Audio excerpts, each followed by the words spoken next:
ममता बनर्जी को वोट के लिए मुस्लिमों से एकजुट होने की अपील पड़ी महंगी। आपको बता दें कि चुनाव आयोग ने ममता बनर्जी से 48 घंटे के अंदर जवाब मांगा है। पक्षपात करने का आरोप भी उन पर लगा है।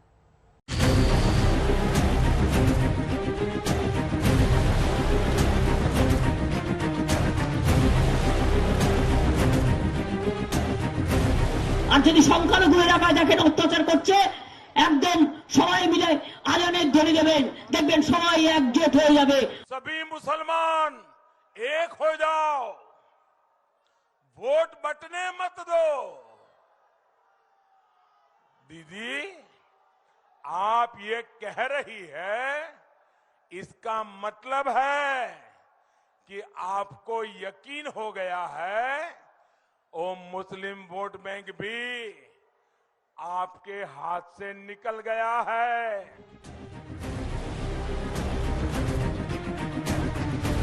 बंगाल के चुनावी संग्राम में 10 अप्रैल को चौथे चरण के मतदान से पहले चुनाव आयोग ने ममता बनर्जी को एक नोटिस भेजा है।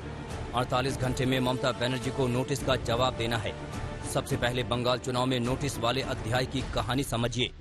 इसे समझने के लिए आपको ममता का बयान सुनना होगा जो उन्होंने 3 अप्रैल को प्रचार के दौरान दिया था। আর যদি সংখ্যালঘু এলাকায় দেখেন অত্যাচার করছে, একদম সবাই মিলে আজানের ধ্বনি দেবেন, দেখবেন সবাই একজোট হয়ে যাবে। सुना आपने, ममता ने रैली में यही बयान दिया और इसी बयान को लेकर केंद्रीय मंत्री मुख्तार अब्बास नकवी की अगुवाई में बीजेपी डेलीगेशन ने चुनाव आयोग से शिकायत की थी। वहाँ पर कहा जा रहा है कि मुसलमानों को एकजुट हो जाओ, एकजुट होकर के हमें वोट करो, बीजेपी को हराओ। ये तो सिर्फ मॉडल कोड ऑफ कंडक्ट का वायलेशन नहीं है, बल्कि people's representation of people's act का वायलेशन है और क्रिमिनल वायलेशन है। और ये जो है वो तभी ऐसी चीजें होती हैं, तभी ऐसी चीजें कही जाती हैं जब आदमी जो है इस बात का एहसास कर लेता है कि जनता जो है उनको जो है वो पूरी तरह से वोट की चोट दे रही है। इधर बीजेपी ने चुनाव आयोग से शिकायत की तो उधर प्रधानमंत्री मोदी ने भी बंगाल चुनाव प्रचार के दौरान ममता बनर्जी पर निशाना साधा था। दीदी, मुझे पता नहीं है कि आपको चुनाव आयोग ने नोटिस भेजा है या नहीं, लेकिन आपकी ये बात साफ बताती है कि आप जिनके भरोसे चुनाव के मैदान में थी, वे भी अब आपसे चले गए हैं। अगर हमने कहा होता सारे हिंदू एकजुट हो जाओ, बीजेपी को वोट दो, तो दीदी ये इलेक्शन कमीशन हमें 8-10 नोटिस भेज देता। ममता पर चुनाव सभा के दौरान धार्मिक आधार पर टीएमसी के लिए वोट मांगने का आरोप बीजेपी ने लगाया है। इसी आरोप में चुनाव आयोग ने ममता को नोटिस भेजा है। इसे आप 5 पॉइंट से समझिए। बड़ी बात नंबर 1, 3 अप्रैल को ममता बनर्जी के बयान की जांच की गई।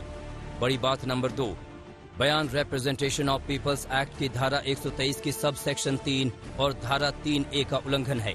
बड़ी बात नंबर 3, आदर्श चुनाव आचार संहिता की धारा 2, 3 और 4 का भी उल्लंघन है। बड़ी बात नंबर 4, नोटिस मिलने के 48 घंटे में ममता को अपने बयान पर सफाई देनी होगी। बड़ी बात नंबर 5, नोटिस का जवाब नहीं देने पर चुनाव आयोग एक्शन लेगा। नोटिस पर टीएमसी नेता महुआ मोइत्रा ने ट्वीट करते हुए लिखा, टीएमसी की शिकायत का क्या?